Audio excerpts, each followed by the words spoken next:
सरकार सैयदुश्शुहदा इमाम आली मकाम इमाम हुसैन आज़म रदी अल्लाह तआला अन्हु की बारगाह में खिराज अक़ीदत पेश करना।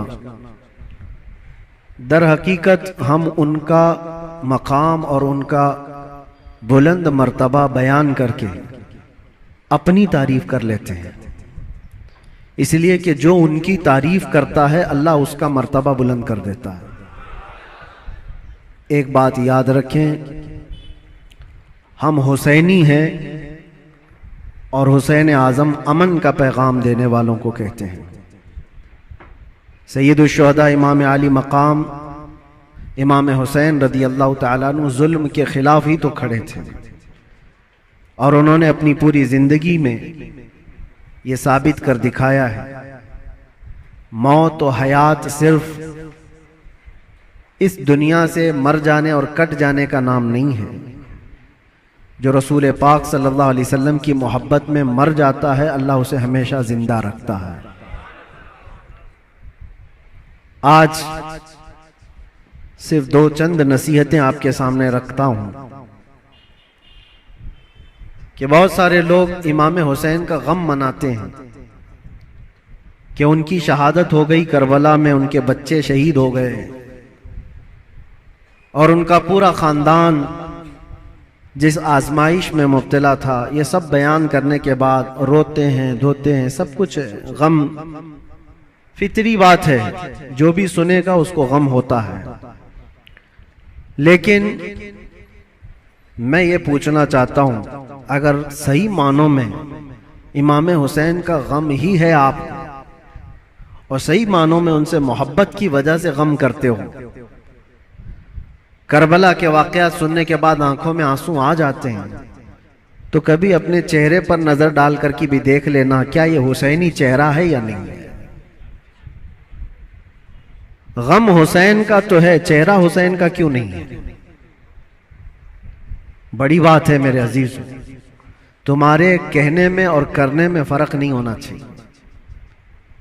जिस चीज की मोहब्बत का दावा कर रहे हो वह हुसैन आज़म रसूलुल्लाह की शरीयत और रसूलुल्लाह की सुन्नत बचाने के लिए अपने बच्चों का खून भी कुर्बान कर दिया, और आज हमारे बच्चे, हमारे नौजवान दिन भर न जाने कौन से ऐश में मुब्तला रहते हैं, नशा की जिंदगी, ताश के पत्तों में, शराब की बोतलों में। क्या ये जवानी आपको इसलिए दी गई है? हुसैन आज़म का जिक्र सुनने वाला कभी ऐसा नहीं कर सकता कि उसकी नशे से दोस्ती हो, कभी नहीं हो सकता। कभी याद करो कि 3 दिन के भूखे और प्यासे सब्र के उस पहाड़ को, एक बात मैं आपको बता दूं, हमारे बच्चे की उंगली में भी अगर चोट आ जाए ना तो बेकरारी बढ़ जाती है।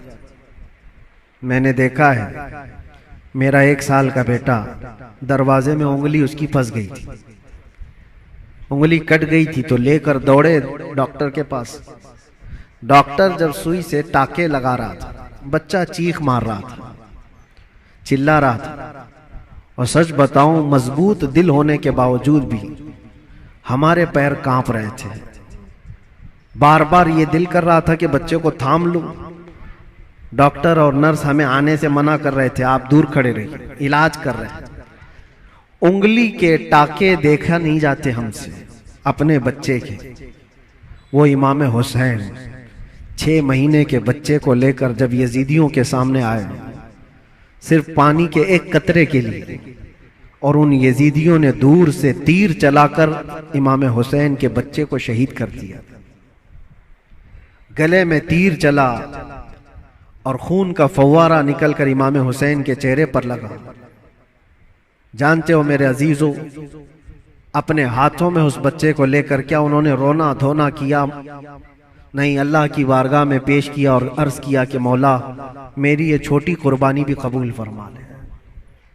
क्या इतना जिगर है किसी के पास?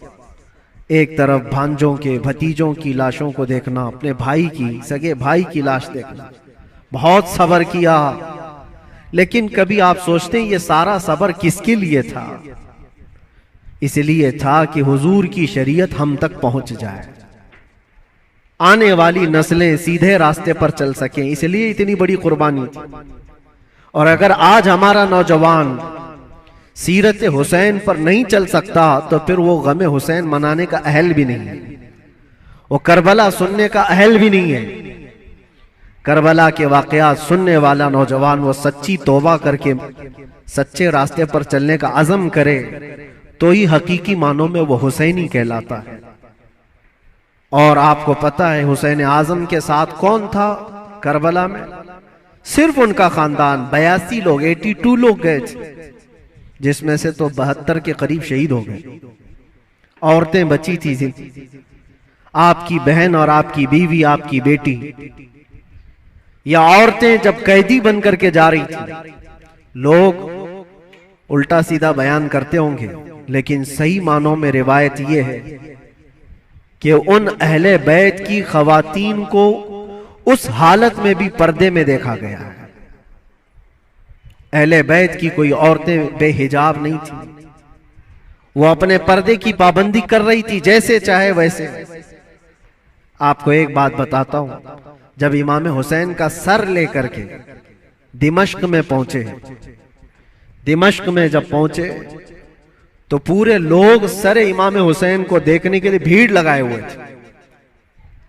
तो उस वक्त हजरत बीबी सकीना जो 9 साल की थी, इमाम हुसैन की बेटी, वो भी चल रही थी। एक सहाबी वहां दिमश्क में रहते थे हुजूर के, उनकी उम्र ज्यादा थी, 80 साल के करीब के थे। उन्होंने पहचान लिया इमाम हुसैन की बेटी को देख करके। वो करीब आए, कहा बेटा अफसोस है कि रसूलुल्लाह के इस नवासे को शहीद कर दिया गया, हम कुछ नहीं कर सके, बताओ कोई हाजत है तो मैं तुम्हारी हाजत पूरी करूं। ऐसे वक्त में एक घर, जिसके घर से सब कुछ लुट गया हो, खाने पीने को भी ना हो और कैदी बनाकर ले जाया जा रहा हो, उस वक्त नन्ही सी बच्ची ने क्या कहा जानते हैं आप? कहा, ए मेरे नाना के सहाबी, ये जो मेरे बाप का सर नेज़े पर डालकर ले जा रहे हैं, इसको थोड़ा आगे कर दीजिए, ये जुलूस में आगे कर दीजिए। कहा क्यों ऐसा कह रहे हो? कहा इसलिए कि उस सर को देखने के लिए भीड़ जमा हो रही है, और वो सर देखते देखते लोग हमारी इज्जतों को भी देख रहे हैं, हमारी तरफ भी देख रहे हैं, हमारी बेपर्दगी ना होने पाए। जो सर देखना चाहते वो सर देखें, हम तो कम से कम महफूज रहे। उस आलम में भी अपने पर्दे की हिफाजत करने वाली अहले बैत की वो छोटी सी बच्ची पर कुर्बान जाओ। आज हमारी भी औरतें हैं, औरतों को इस करबला के वाक़े से ये सीखना चाहिए कि जितने ऐश परस्ती में दुनिया तुम्हें आज बाहर दावत देकर बुला रही है, मेरी बहनों, ये हकीकी जिंदगी नहीं, इस्लामी जिंदगी ये है कि रसूलुल्लाह सल्लल्लाहु अलैहि वसल्लम के अहले बैत से जुड़े हुए हर खातून ने ऐसी जिंदगी गुजारी है कि किसी अजनबी ने जिंदगी भर उनके किसी चीज को देखा नहीं है। अल्लाह करे कि हमें वो जिंदगियां नसीब हो।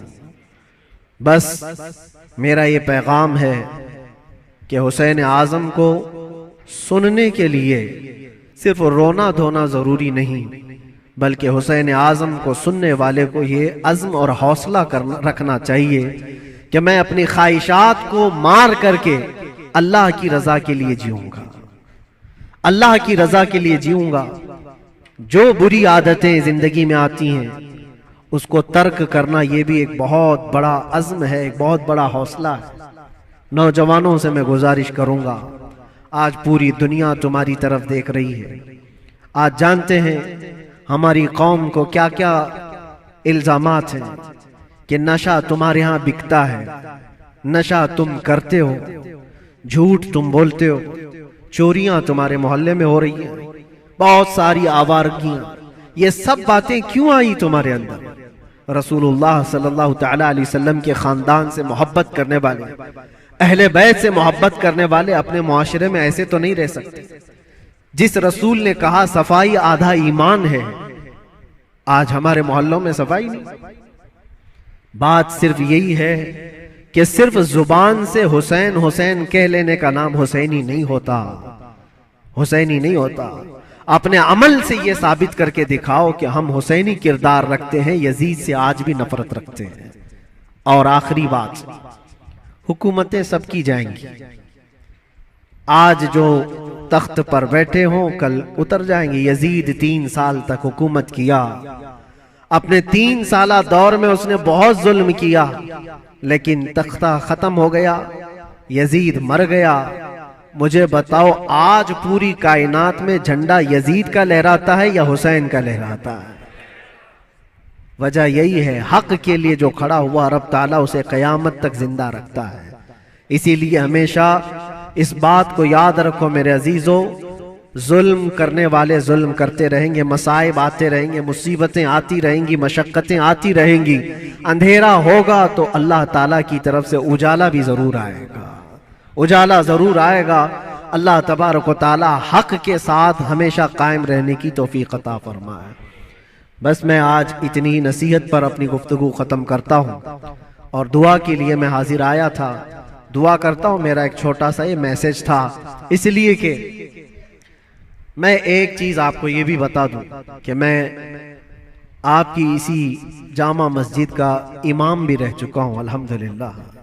हमारे बच्चे यहाँ पर हैं, हमारे बरसों से सुनने वाले सामाईन यहाँ पर मौजूद हैं। हो सकता है कुछ लोगों के लिए नया होगा मैं, लेकिन चूंकि 15 साल गुजर गए तो 15 साल में बहुत सारे मामलात भी गुजर जाते हैं। कुछ लोगों ने हमारी इमेज को, हमारी छवि को बहुत बिगाड़ करके पेश किया गया है। ये आएंगे तो हलचल मच जाएगी, ऐसा होगा वैसा होगा, भड़काऊ होगा। मेरे अजीजों एक बात याद रखो, जो हुसैन आजम से ताल्लुक रखता है वो कभी भी आतंक से ताल्लुक नहीं रख सकता, उसका कोई ताल्लुक नहीं होगा। हाँ, जो यजीदी होगा वो यजीद के किरदार के साथ जुल्म कर सकता है, लेकिन हुसैन आजम के किरदार को सीने से लगाने वाला वो अपने ऊपर मुसीबतों के पहाड़ उठा तो लेगा, लेकिन फसाद और फितना मचाने की कभी कोशिश नहीं करेगा। अल्हम्दुलिल्लाह आज मैं ये आपके सामने इसलिए इजहार के साथ कह रहा हूं कि हमारा मकसद किसी भी जगह पर फितना फसाद फैलाना नहीं है, लॉ एंड ऑर्डर को खराब करना नहीं है। हम अपने जुबान से जो भी बात अर्ज करते हैं वो हक के लिए बात अर्ज करते हैं, नौजवानों की इस्लाह के लिए करते हैं। यहां पर बड़े लोग गवाह होंगे इसी मस्जिद के वो बच्चे जो 24 घंटे नशे में रहते थे, अल्हम्दुलिल्लाह 60 से ज्यादा नौजवान मेरे साथ इसी मस्जिद में एहतिकाफ पे भी बैठे थे। जानते होंगे पुराने लोग, और अब तो बच्चे बड़े भी हो गए और यहां तक कि मस्जिद की कमेटी में भी आ गए। बहुत सारे लोग, बचपना होगा, जवानी आएगी, बुढ़ापा भी होगा। पहले के लोग भी यहां पर जो मुझे जानते हैं, हमारा एक ही मकसद होता है, एक ही मकसद है। वो मकसद क्या है कि मोहम्मद से वफा तूने तो हम तेरे हैं। ये जहां चीज है क्या, लौह कलम तेरे हैं। बिगड़े हुए रास्ते तुम्हें वहां से निकाल कर लाना, उस रास्ते पर तुम्हें कायम रखना जो रास्ता तुम्हें सीधे इस मस्जिद से लेकर मदीने तक पहुंचा देता हो, ताजदारे मदीना सल्लल्लाहु अलैहि वसल्लम के कदमों तक पहुंचाता हो, उस रास्ते पर तुम्हें लाकर खड़ा करना। बस ये हमारा मकसद है। बाकी किसी को जोश दिलाना, किसी को उकसाना, किसी को फितना और फसाद में लाना कभी हमने पहले ना किया था और ना ही करना है। हाँ, अगर किसी को ऐसा लगता हो तो ये उनकी खाम ख्याली है। बस हम तो ये कहेंगे, या रसूल अल्लाह, तेरे गुलामों का नक्शे कदम है राहे खुदा, वो क्या बहक सके जो ये सिर्फ चुराग लेके चले, वो क्या बहक सके जो ये सुराग लेके चले। बस आखिरी मैसेज यही है कि मोहम्मद से वफा तूने तो हम तेरे हैं। ये जहां चीज है क्या, लौह कलम तेरे हैं। जिंदगी तुम्हारी अपनी नहीं है, ये अल्लाह के रसूल के लिए दी हुई जिंदगी है। मेरे मुर्शिद गिरामी हुजूर ताजुश शरिया बदरुत तरीका रहमतुल्लाह ताला अलैह ये कह करके गए, जिंदगी ये नहीं किसी की किसी के लिए, जिंदगी है नबी की नबी के लिए। ना समझ मरते हैं जिंदगी के लिए, जीना मरना है सब कुछ नबी के लिए। लब्बैक या रसूल अल्लाह, लब्बैक या रसूल अल्लाह, लब्बैक या रसूल अल्लाह। व आखिरु दावाना अनिल हम्दुलिल्लाहि रब्बिल आलमीन। फिर किसी मौके पर इंशाअल्लाह अज़ीज आपके यहाँ हाजिर आएंगे, जो भी मामलात होंगे सबको क्लियर करके इंशाअल्लाह अज़ीज़ आपके सामने बयान करेंगे। अस्सलामु अलैकुम व रहमतुल्लाहि व बरकातहू।